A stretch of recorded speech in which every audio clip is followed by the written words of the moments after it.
Bonjour, voici quelques informations sur l'utilisation des rencontres en ligne avec les membres du réseau et avec le tuteur. Si vous souhaitez participer à une rencontre, vous n'avez qu'à cliquer sur « Rencontre en ligne avec le tuteur ». Le salon s'ouvre, vous pouvez cliquer sur « Entrer dans la session ». On vous demande ensuite si vous acceptez d'utiliser votre microphone pour participer à la rencontre. Il est suggéré de cliquer « Oui ». Vous allez ensuite avoir un petit test pour vérifier si vous entendez bien ce que vous dites. Dites quelques mots et si vous l'entendez bien, vous cliquez sur « Yes ». Vous pourrez désormais utiliser le microphone dans la rencontre. Avec une vidéo qui a été téléchargée de YouTube. Bienvenue dans cette vidéo d'aide à la prise en main de votre outil de visioconférence hébergé par Octopus. Cette vidéo vous montre comment utiliser l'outil en tant que modérateur ou présentateur de réunion. Si vous souhaitez uniquement connaître l'interface des simples participants, n'hésitez pas à regarder la vidéo dédiée en lien dans la description. Vous arrivez sur le salon de discussion.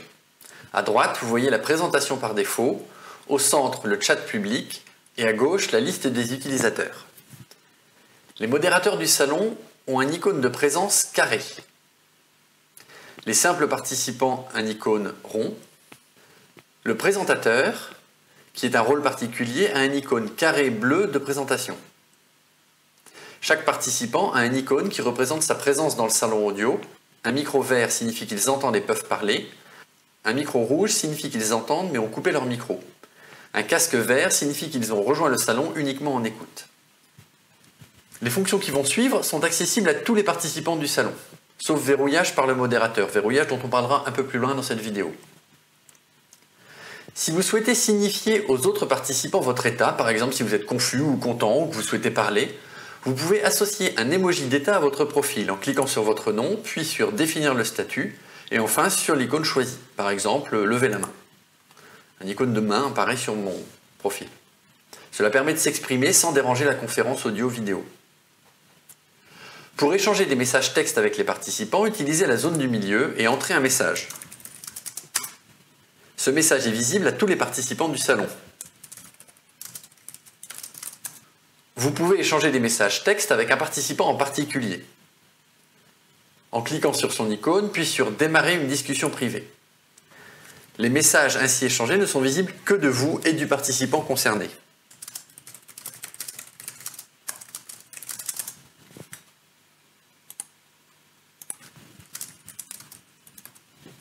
En cliquant sur l'icône « Notes partagées », vous accédez à un document où tous les participants peuvent écrire du texte ensemble et en même temps, pour collaborer en temps réel sur un document.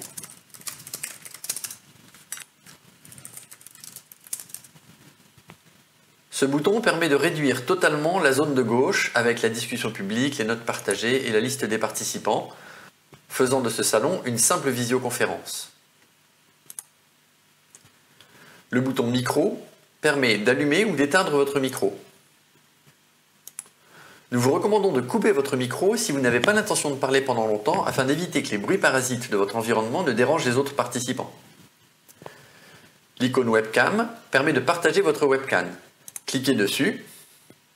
Comme pour le micro, la première fois, votre navigateur va demander l'autorisation d'accéder à votre caméra pour ce site. Cliquez sur Allo ou Accepter. Vérifiez le cadrage. Choisissez si besoin la caméra et la qualité et cliquez sur Commencer à partager. Votre webcam apparaît à côté de celle des autres participants.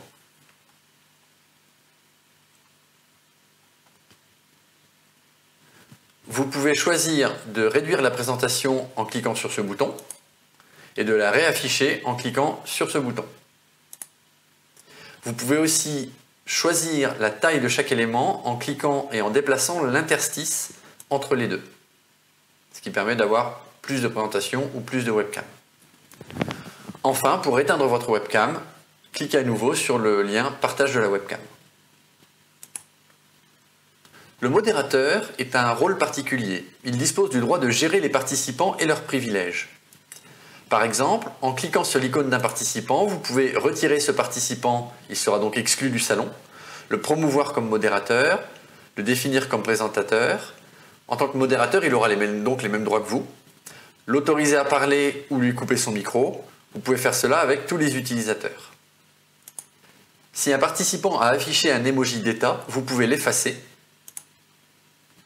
montrant que cela a été vu. Par exemple, s'il a demandé à prendre la parole ou montrer sa satisfaction, son incertitude, etc. L'icône d'engrenage située au-dessus de la liste des utilisateurs vous permet de faire ces mêmes actions, mais sur tous les participants. Vous pouvez ainsi effacer tous les emojis d'un coup, couper le micro de tous les participants, ou tous sauf le présentateur, et aussi verrouiller les utilisateurs.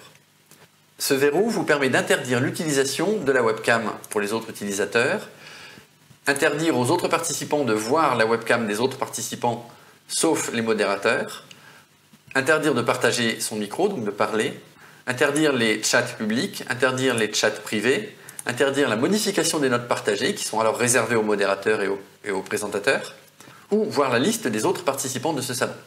Vous pouvez appliquer ces restrictions, et dans ce cas-là, les utilisateurs apparaissent avec une icône verrouillée. Pour les déverrouiller, rendez-vous au même endroit et enlevez les verrous. Vous pouvez les choisir évidemment individuellement. Le modérateur peut aussi lancer l'enregistrement de la réunion en cliquant sur ce bouton. Et on voit le compteur de temps d'enregistrement de la réunion défiler. Tous les participants savent quand la réunion est enregistrée ou pas, puisque cette icône rouge est affichée aussi sur leur fenêtre. Pour arrêter l'enregistrement, le modérateur peut cliquer à nouveau sur ce bouton et confirmer. La vidéo finale sera la mise bout à bout de toutes les séquences d'enregistrement. Enfin, le modérateur est par défaut le présentateur, on le voit avec cette icône. Mais il peut déléguer ce rôle à un autre participant en cliquant sur l'icône de ce participant, puis sur « Définir comme présentateur ». Il peut évidemment le reprendre à tout moment. Il ne peut y avoir qu'un présentateur à la fois pour un salon donné. La personne ayant le rôle de présentateur dispose de quelques boutons supplémentaires.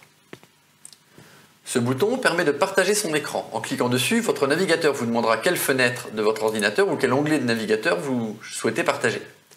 Notez que cette fonction prend pas mal de bande passante, tant pour le présentateur que pour les participants.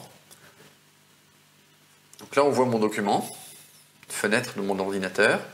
Pour arrêter le partage d'écran, il suffit de cliquer à nouveau sur cette icône. Vous pouvez accéder à d'autres fonctions avec ce bouton « plus » en bas à gauche.